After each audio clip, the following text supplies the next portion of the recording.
Welcome back into the Lions 24/7 podcast. I am Tyler Donohue. Daniel Gallen will be joining me in just a moment. Hopefully you caught our Tuesday episode of this podcast in which we drafted 3 separate teams of 11-man Penn State squads. It was a fun exercise. We all end up with a little bit of egg on our faces, maybe myself more than others, with Drew Aller roaming the field at linebacker and Kobe King playing guard.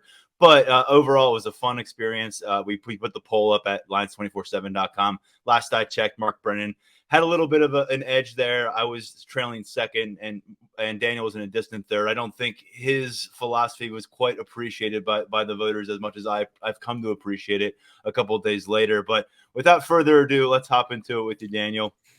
As I said, a lot of focus on our imaginary teams, and it's kind of 'tis the season for that with us and a bunch of our listeners, I'm sure, engaged with fantasy football, big boards, and trying to make sure they got everything ready for those drafts. But it's time to focus on the real deal. This Penn State football team, now just 9 days removed from season kickoff against West Virginia, 7:30 primetime showdown on Saturday, September 2nd. And we got one more Saturday separating us between those two events. And look, we've got practice here on a Wednesday night that we're fresh out of. And then we've got another practice period we'll get a chance to look at. But I know at this point, we feel like we know a good chunk about this team. We feel like a lot of the things we entered camp with have been confirmed. Some new pieces have popped up. Some new dynamics have emerged. But overall, I'm ready to see them hit another opposing squad. And I know that that's probably the sentiment building up in the Lasch building as well. Definitely. I think overall you want to see them on the field against an opponent so that you can finally get some concrete answers as to what we're seeing, who some of the guys are that are going to step up, different things that we don't get answers on when we either ask about them or, who knows what exactly we're seeing in practice at that moment. So I'm looking forward to it too. I think that yesterday it got kind of real. I think the being out there 10 days before the opener and seeing them and knowing that in 10 days it's going to be West Virginia in Beaver Stadium. The countdown, I think, is really, really ramping up. And, I'm really starting to look forward to next week and really getting into everything as we kick off this season. Yeah, after this Saturday, there's going to be 12 Penn State games to cover over a 13-week period, and we'll see how it all shapes up. Maybe there'll be a 13th Saturday in 14 weeks if they can get to Indianapolis that initial Saturday in December. But that's a long way off, and we'll go back to what we saw at the field on Wednesday. We have a complete coverage at lions247.com on Wednesday night and into Thursday morning. A bunch of takeaways from our conversations that took place after practice. Not only did we get James Franklin, we had Marcus Higgins, the receivers coach. We had Deion Barnes, defensive line coach, both of them in their first years as position coaches with Penn State. Several players as well, Abdul Carter, Nick Singleton among the headliners.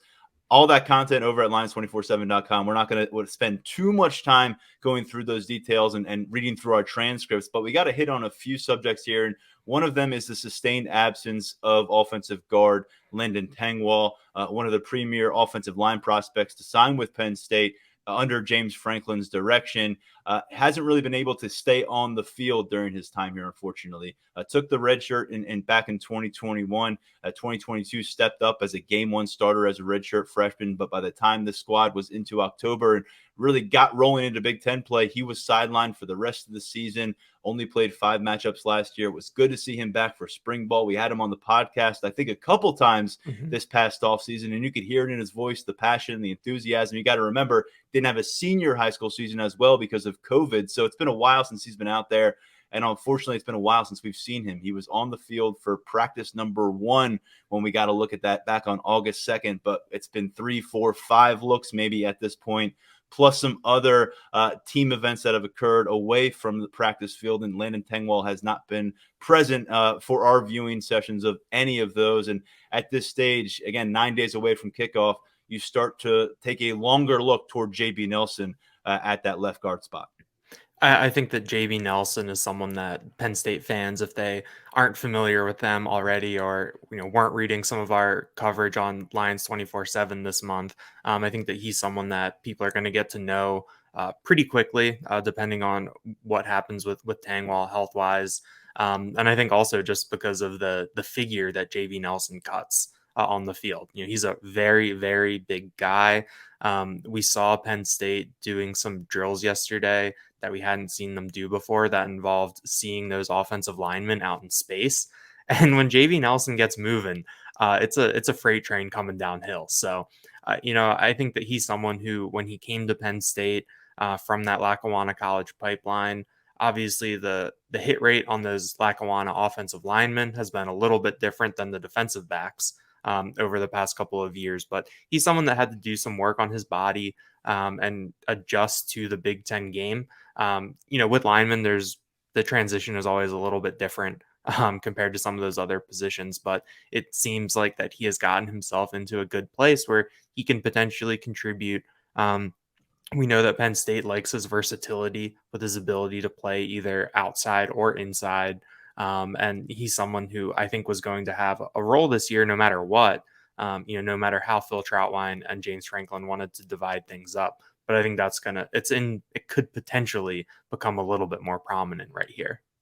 And what we heard from Franklin on Wednesday night really matched up with what we heard about JB Nelson throughout August, going back to the earliest days of this camp. And Landon's been sidelined or not available for some time now. So, he's been banking a lot of those first team reps, has been JB Nelson. He's also been getting work at left tackle, which we saw at an open scrimmage midway through this month. But left guard, when you focus on that right now, and you're right, get familiar with JB Nelson. He was going to play quite a bit. It sounded at the very least probably going to be rotating in with Lyndon Tangwall. I mean, we've been questioning back since last January, could Tangwall retake this job and really have it? Because he never really had it last year. Hunter Norzad was rotating in before Tangwall got hurt, as we all know. And so I think they may have been in a situation where you had JB Nelson working his way into that kind of Hunter Norzad role. And now it turns out you may need him as a starter. As I change out headphones here for those watching on YouTube, had one running low, so we switched things out. But Daniel, I think JB Nelson at 6'5", 330 pounds, the aggression that we hear about him, everyone will tell you the same thing. Going back to the earliest days of August and all the way through James Franklin on Wednesday night, that he just has a different kind of disposition on this offensive line. He'll run through you. He'll do it the next play. He'll do it the next play. And speaking with some of these defensive linemen, Zane Durant, Jordan Vandenberg on Wednesday night, they both tipped their cap to him, calling him essentially a matchup nightmare, one of those consistent problems for defensive linemen as they kind of deal with this battle of attrition in the trenches when you're battling each other all month in August. And Nelson's a guy that kept coming up with a lot of respect from the defenders this month. And I'm ready to see what it looks like when West Virginia defenders are in the crosshairs, because Nelson is a guy that we've heard from multiple sources inside the program. And this was regardless of whether he was going to start this season or not. This was just about how he was thought of coming into the season, year 2 with the program, going to be an NFL player. And that's knowing full well that, he may not have logged a ton of snaps here in 2023. That's just where his trajectory is pointing right now. And I think we may see that in a significant way in September. And the fact of the matter is now, if JB Nelson isn't an above average to very good offensive guard, then you kind of scratch your head and wonder what everybody was seeing on the field during this month. So we'll find out for ourselves soon enough. Definitely. I think that the offensive line is a position where James Franklin has shown that he's not afraid to use multiple guys over the course of a game to get things done, to get what he wants to accomplish finished. So, how JB Nelson fits into that, we'll see. I think that, when we get to the end of the year and we think back on over the course of the season, he could be one of the more surprising performers. It's a little bit hard to call an offensive lineman a breakout performer unless you maybe have the type of year that Olu Fashanu had last year. But I do think that JB Nelson is someone who, when we get to the end of the year, I think he'll probably be seen a lot differently by Penn State fans than he was, maybe August 1st of this year. Daniel, we also had a chance to hear from Marcus Higgins after practice, as I just mentioned. But before that, you were keeping an eye on that receiver group pretty well. And that's one of those units where we just don't really know what it's going to look like for 60 minutes of football on September 2nd. We think we have a good feel for a lot of spots in the field, but that spot, especially when you work your way beyond KeAndre Smith and Harrison Wallace, you wonder what exactly is Marcus Higgins and Mike Yurcich going to unveil when West Virginia comes to town. What do you take away from what you heard and what you witnessed on Wednesday night? Well, Marcus Higgins was asked if he had his top 3 and even his top 6 locked in and what that might look like. And his response was 7:30 p.m. on September 2nd. So I think that it's I think a lot of us are going to be, I wouldn't say surprised, but there's a lot of curiosity to what this looks like, what the rotation actually looks like. And, I think that we're at the point in camp where you wrote about it a little bit in outlining the fact that we saw guys in scout team numbers for the first time last night of the month. So it's really starting to get into West Virginia prep now. It's getting into game prep. I assume that the practice schedules, it's geared a little bit more toward that. And so what we're seeing on the field, I think, is a little bit more indicative of what we're going to see when the games actually kick off. And, at wide receiver, I think that means that, we've heard a lot about KeAndre Lambert-Smith in the slot, but, I think that they never really got that third guy, that second outside receiver to step up over the course of the year. I mean, we're hearing a little bit about Omari Evans at the end of spring. I think a lot of people thought that Dante Cephas could be someone who could potentially be plug and play there. But that hasn't really come to pass, I don't think. So, we saw KeAndre Lambert-Smith working a little bit more on the outside. And I think that things have really opened up a little bit for Liam Clifford to step up and take on a larger role that maybe some people weren't necessarily expecting. Clifford was someone who over the course of the summer, his name always kind of popped up. And it was usually unprompted. I think that James Franklin brought Clifford up unprompted back in June. Marcus Higgins had some good things to say about him all the way back then. Drew Aller brought up Liam Clifford at an NIL event last month. So I think that he's someone who could potentially find an impact. He's 6'1", 198 pounds, a little bit of a different body type for that slot position potentially. But Marcus Higgins was super complimentary of him last night. He focused a little bit more on the leadership traits and the intangibles than what exactly Liam Clifford brings on the field. But he pointed towards, he's a leader in the room. He comes to work every day. And one thing Marcus Higgins pointed out is that Liam Clifford has really embraced the special teams work and that he wants to make plays on special teams. He takes pride in playing special teams. And when you have a really deep wide receiver room and guys are trying to figure out any avenue to get onto the field, that's something that's really helpful. So I think that the top of the depth chart, I think there's still some massaging that probably needs to happen. And I am really curious to who the first three that roll out on September 2nd are, but I think we're starting to see it a little bit more. I think it's starting to come into focus just a little bit more.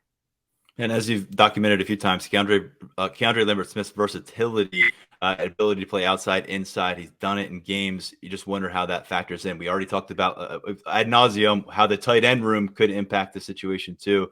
I got a longer look at the linebackers. You were over on the offensive side of the field. I was at the defensive side of the field. And big thing that we see take place coming out of preseason camp and moving into game preparation mode is the scout team jerseys come on. It makes our jobs a little more complicated because we got to find the freshmen and a lot of these second-year players who are still trying to work their way onto the field, and all of a sudden they're wearing the uniform numbers of West Virginia players this team is preparing for. But it also sheds light on who really progressed over the course of these last couple months for some of those guys who just got to campus in the summer, going back to January for those early enrollees. And at linebacker, it was no surprise to see Tony Rojas, right there with what I would call the varsity squad at linebacker.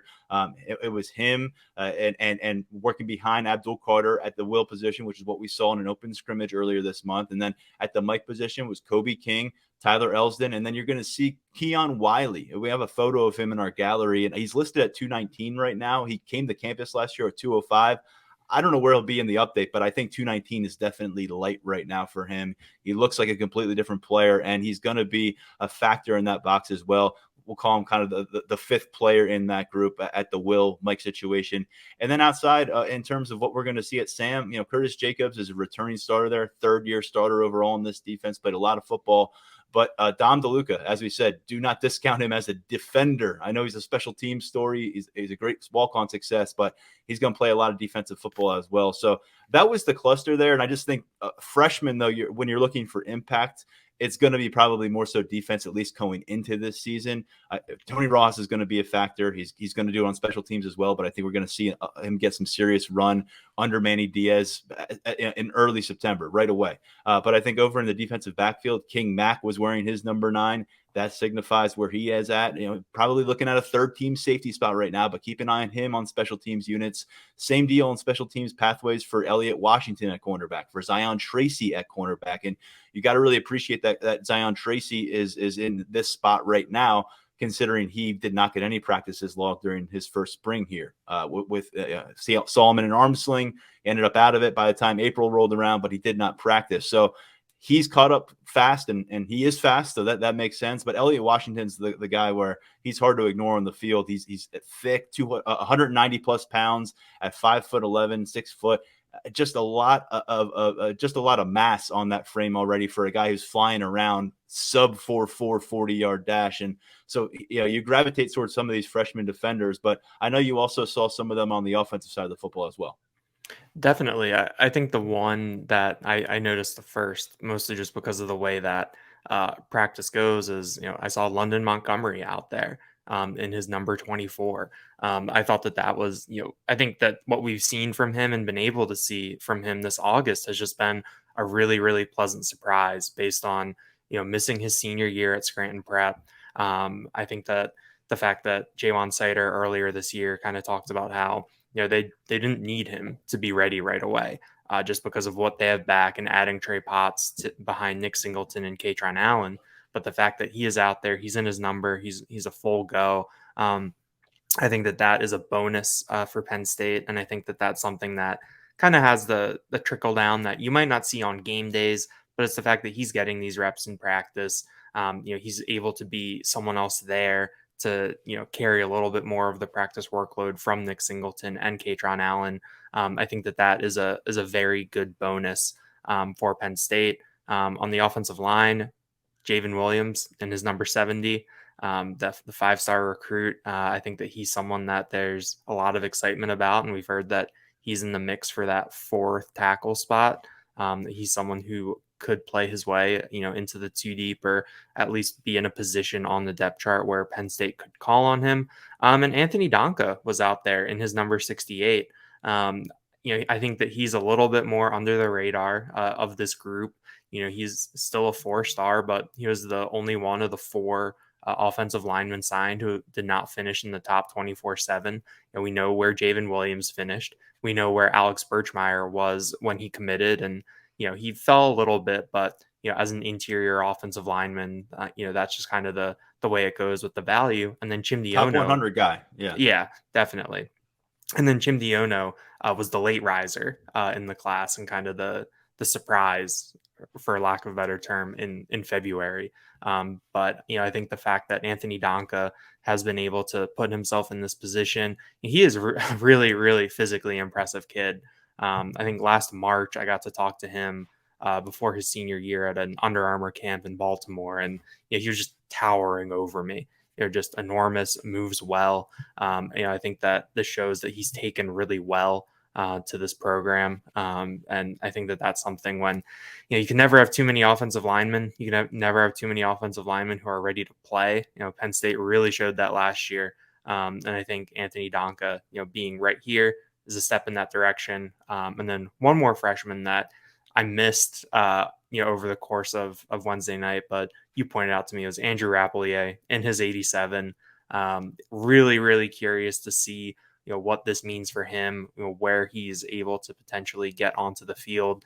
We've talked about what Penn State has at the top in Theo Johnson and Tyler Warren. Khalil Dinkins has gotten a pretty strong endorsement from James Franklin this month.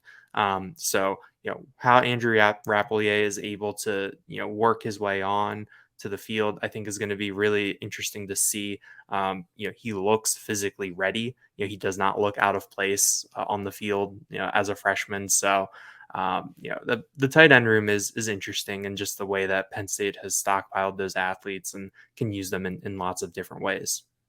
Ralphie is another guy that we had some VIP coverage on early in August, just hearing about the way he roams the field at that size, at this age, just separating him a little bit. And just speaking of separating themselves on how they look out there, whether they're jogging to get some water or anything, Danko, man. I mean, we saw him at camp last year, impressive looking. He was out there with Birchmeyer and Javen Williams and Cooper Cousins and all that during summer prospect camp. But he showed up in January, and I had to do a double take a couple times over the course of that first semester because – I mean, he got to the finish line of that first semester and he blended in with guys who've been on campus 3-4 years. And you don't say that a lot about a lot of freshmen, especially offensive line.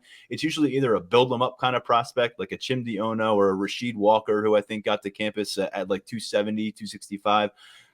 Or break him down, a guy who's sloppy and you gotta transform his body. He was not sloppy, but he had that 330-pound figure all of a sudden. So I think with Anthony Danko, what you've heard about him is consistency in camp, that stacking those days to the point where, yes, he's a guy who's going to be in the conversation, especially the longer this team is without Lyndon Tangwall. When we talk about guards, Anthony Danko's name has started to surface more in the month of August. And we saw that further evidenced with where he was on the practice field yesterday. I think it's important to note here with both him and Williams, maybe on the surface you say, oh, they might be the next man up here. But there's some buffer. You've got Venga Ioane, who's worked predominantly at right guard, pushing Salim Wormley there. He could slide over, play that left guard role. He's gotten run at left guard, right guard, center during the course of his career on the practice field. And then I think at left tackle, you're probably going to have to work through a couple guys before you get to Javen Williams, at least going into the season. As I mentioned earlier, JB Nelson is an option at left tackle. And then you've got, of course, Drew Shelton, who would be the next guy in if anything were to happen to Olu Fashanu here in 2023. But nice to be developing those guys. Alex Birchmeyer, Chimdi Ono, two of the others will be keeping eyes on. Birchmeyer working inside, Ono on the outside at tackle. And I got to get back to one guy on the defensive side of the football who I glossed over, Jamel Lyons. I know that some of our readers on the VIP board responded to this one. We had some reporting early in August that he was making moves and he was showing that natural bend off the edge, just an ability to get to the backfield, and doing it without a deep toolkit at this point in his career. And so that was, and showing up, by the way, at 245 pounds, looking shredded, just really ready to work physically with this program on the practice field. And now at the end of August, he's there with those really good defensive ends that we've talked about, with Amin Vanover, Zariah Fisher, Denai Dennis Sutton, Chop Robinson, Adiza Isaac, the names that we've come to know and love here on the podcast. And now I think we've got to place Jamel Lyons in that conversation. I don't know how many snaps he gets, but he strikes me as a situational pass rusher. And I'm really curious how they implement him, because we saw it last year. Zane Durant didn't play a ton of football, but in some third down packages, Manny Diaz got creative. John Scott worked him in there. So Jamel Lyons, to me, maybe he's a little bit of a luxury in a defensive end room where we feel like we have so many sure things. And it also speaks a lot about how quickly he's come along here at Penn State, because I think when you assess that 2023 recruiting class on signing day, you probably took a while to work your way down the list and say Jamel Lyons is going to be an impact player in year one. But here it is, and it's shaping up that way. What kind of an impact? I don't know, but I do know that he's wearing his own jersey out there at the end of August, and that's a very good step in the right direction.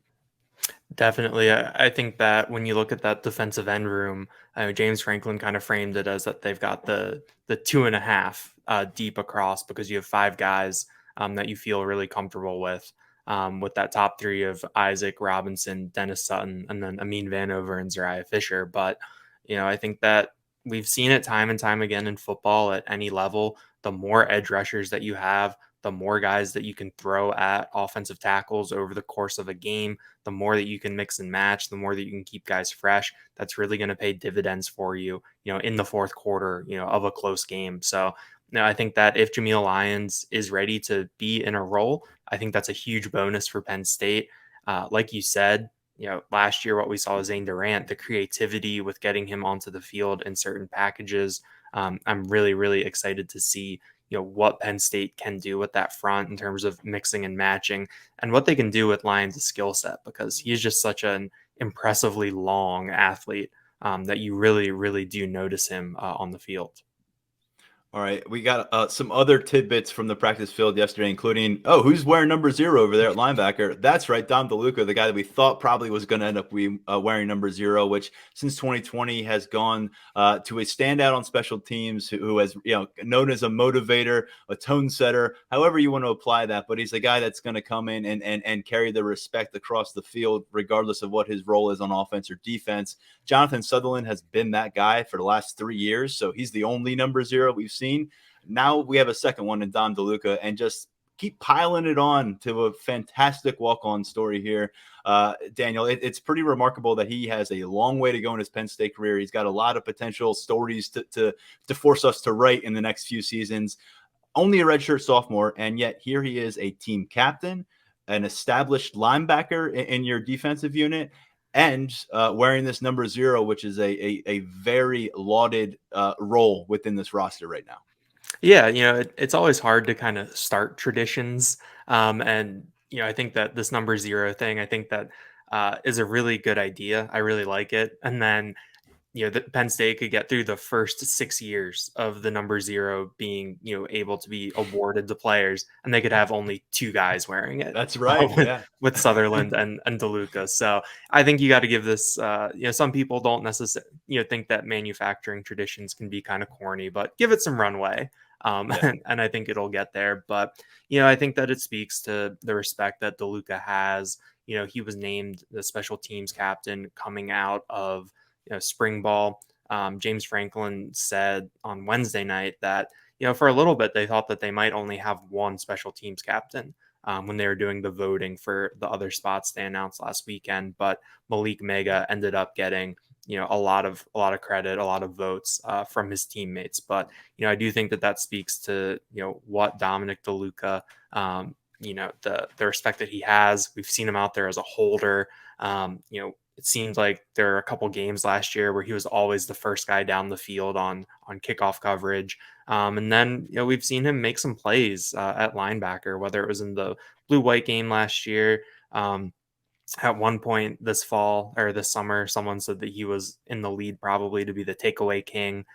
He's definitely one of those guys that has a nose for the football. And I think that he's also just one of those players where, for lack of a better term, he's a football player that you put him out there. It doesn't really matter where it is. He's going to get the job done. He's going to find the way to make the play. And I think the fact that he's been able to do that as a walk-on, getting a scholarship, playing his way, and as a number 0, he's going to be more than just a special teams ace. He's going to be in the mix as a depth piece at Sam. It wouldn't be a surprise to see him, get a decent amount of reps there this year. So it's going to be fun to see what's next for Dominic DeLuca. How can he build on this? What's kind of the next chapter for him at Penn State? I'll tell you what's next for him is getting drafted in our 11-man team next year, because he probably should have been drafted this year. He's a guy who did a lot in the high school level. He does a lot for this team. And as you said, I mean, you could probably just put like the ATH next to his name or just football player on the roster when you categorize it by position. With Dom DeLuca, but by the way, 200 snaps last year at linebacker. Again, he's going to be a defensive player, but obviously a special team stalwart. And a few other designations went out from preseason camp. Not only the number 0, but the touchdown kings, Drew Aller and KeAndre Smith, who I think a lot of Penn State fans hope become very good friends over the course of this season. They are good friends, but want to see that production from them together. And then the takeaway kings, veteran and a freshman here, Daquon Hardy, year 5 at cornerback, and then Tony Rojas, whose name just keeps popping up since he showed up in January and started lifting weights. And here he is as your takeaway king, along with Daquon Hardy. Any takeaways from that for you, Daniel? And by the way, Drew Aller, touchdown king, not named the starting quarterback. James Franklin was asked on Wednesday night. He's not ready to name any starters in any of these competitions, at least not publicly on Wednesday night. We'll see if that tune shifts by the time we get into his first game week press conference, which will be Tuesday afternoon. Yeah, I think the offensive touchdown kings, that there's not too much to take away from that.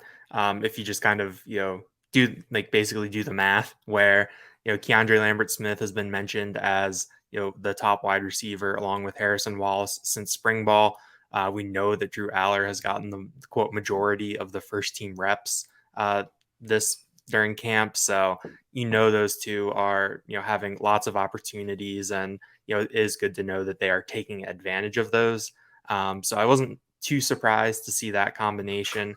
I think really is a big year for KeAndre Lambert-Smith, and being able to put together the consistency across a full season. His numbers last year look pretty good, considering he was the number 3 wide receiver in terms of snaps. But then when you break it down and you look at the majority of that coming in those final 2 games, you want to see him stretch it out across the season. But then defensively, I mean, I'll start with Tony Rojas. I'm really interested to see how he's able to get onto the field, because he's definitely put himself in a position to get onto the field. But how is that going to look? What's that going to look like? Because I think when you go through those linebacker positions in your head, he's at the Sam, DeLuca's at the Sam, Curtis Jacobs is there. Let me ask you this, Daniel. Let me ask you this. Go back to last August. Abdul Carter was going to be a preseason All-American. Who had more buzz around them as a freshman linebacker on August 24th? Abdul Carter last year or Tony Rojas right now? Oh, definitely Tony Rojas right now. I do think that Abdul Carter did get some buzz, I think, because of that number 11 and some of the things that we heard, but he was the summer enrollee. Tony Rojas has been here since January. We had James Franklin telling us about how he gained 30 pounds, that he's up to around 230 after arriving at 195. Had a great spring game. Had a great spring game out there. Yep. Yeah, I think that Rojas has had a lot more runway than Carter did heading into last year. So, is it going to be special teams in that first game? Is it going to be a situation similar to Abdul Carter, where, kind of took him a little bit to actually get onto the field, get into that rotation? Will it take Penn State as long this year to make some of those adjustments to move things around? I think that Rojas could force Penn State's hand a little bit, but also gives them the luxury that, if something isn't working, if they need to, adjust something, if they want to try something with new packages, I think they trust him, and that he's shown that he can live up to the moment. So I'm, really excited to see him in action finally. He was someone that, we heard so much about on the recruiting trail, because of the, battle that Penn State was in with some big schools to get him here. So, to see it and to see his talent shine through, I think has been good for Penn State. And then Daquon Hardy, I thought that was the one that, I don't want to say surprised me the most, but that was the one that I think offers like the biggest window into someone, having a good camp and putting themselves in a position to be a good contributor. Daquon Hardy had a, very quiet 2022 season, I felt. In 2021, I was really impressed with the work that he was able to do in the slot. He had the pick 6 against Michigan State. It seemed like he was really, in the backfield a lot, helping with run support. And then last year, we just kind of didn't really hear from him as much. We saw Johnny Dixon getting some of those slot snaps in that Prowler package. And we just didn't hear from Daquon Hardy that much. There was a dip in game snaps. I mean, you weren't just making this up. There was a stretch. He finished the season with, I think, a string of 2, 3, 4 games where he was back up high in snaps. But there was like a 4-week stretch there where, you got to wonder, was there something maybe nagging him injury wise, but also schematically where they were personnel wise? Maybe they just weren't involving him as much as we were accustomed to. Definitely. I mean, there was, like you said, that lull kind of in the middle of the season for him. So, I think that Penn State is going to need him. He's so experienced. He's in his 5th year. He's another one of those guys that fits that really football player label. I think that when James Franklin and Terry Smith talk about his recruitment, I think that I forget where I heard it, but I think one of them worded it as like, stop overthinking it. Yes. He is a football player. He can succeed. So I think having him, he's got versatility. He's one of the fastest players, if not the fastest player on the team.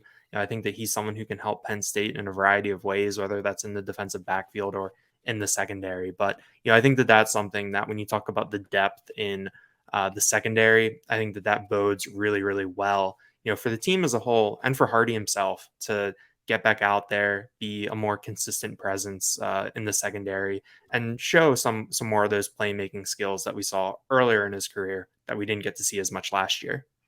Hardy was about 5'9", 160 pounds maybe when he committed to when he signed with Penn State late, was probably going to end up in the MAC otherwise. Now up to 180 pounds, as you mentioned, low 4.3s in the 40-yard dash despite adding all that weight. There's more information at Lions247.com as folks get ready for preseason or to end and officially make that transition into regular season. It's a very highly anticipated one for Penn State. We hope you're with us at Lions247.com along the way. 30% for an annual subscription right now, or $1 for 1 month, which will take you through a nice chunk of September and get a good feel for how we cover things. And Daniel, before we wrap up this episode, which I know is about an hour shorter than the last one because we had so much on it, but we have a huge week. I mean, it is game week number 1 ahead of us. We've got a lot of content planned for this one, and we got James Franklin back at the press conference situation on a Tuesday. We've got Penn State players on calls over the course of the week. We've got assistant coach availability on Thursday. It's hectic, it's chaotic, but it kind of feels like home because we're getting back into our routine, and it's going to carry us all the way through Thanksgiving. It's going to be nice to have some of that chaotic structure back into our lives. But yeah, the next time you hear from us, it's going to be Tuesday after our first weekly James Franklin press conference of the season. I assume we'll have some some news to share out of that with some of these position battles getting straightened out. But it's going to be diving headfirst into game week coverage. I like it. The past 2 years, my first 2 years on the beat, Penn State has opened with a major conference opponent. The last 2 years it was a Big Ten team. Now it's a Big 12 team and a regional foe in West Virginia. I think that adds some juice to it. So you'll be hearing from us next week into game week mode.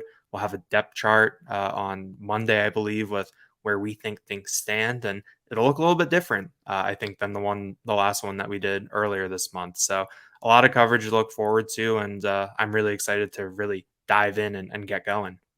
Just some logistical notes on the podcast. I know people probably remember we have a different format in season. You'll see that kick into gear starting with next Saturday. After that West Virginia game, Daniel and I are going to have to rev back up the engines for those late night podcast sessions. Who knows when we'll actually push the recording button on that one on the morning of September 3rd, but it'll probably be about 2 a.m. and we'll break down game 1. And then you'll know that post-game podcasts are always going to be available for you on those Saturdays or into Sunday mornings if it's a late matchup.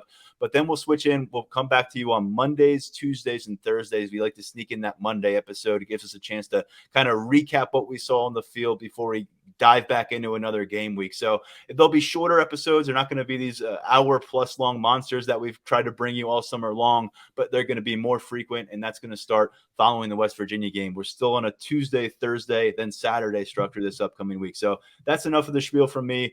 Good stuff from Daniel Gallen, as always. Go check out our content at Lions247.com. There's a bunch more from practice that we didn't get to here in the podcast that we covered over there for our VIP subscribers, and a lot more coming your way in the next several days through the weekend and into game week number 1 as West Virginia prepares for their trip up here to Happy Valley. For now, on behalf of Daniel, I'm Tyler Donohue stepping aside. This has been the Lions 24/7 podcast.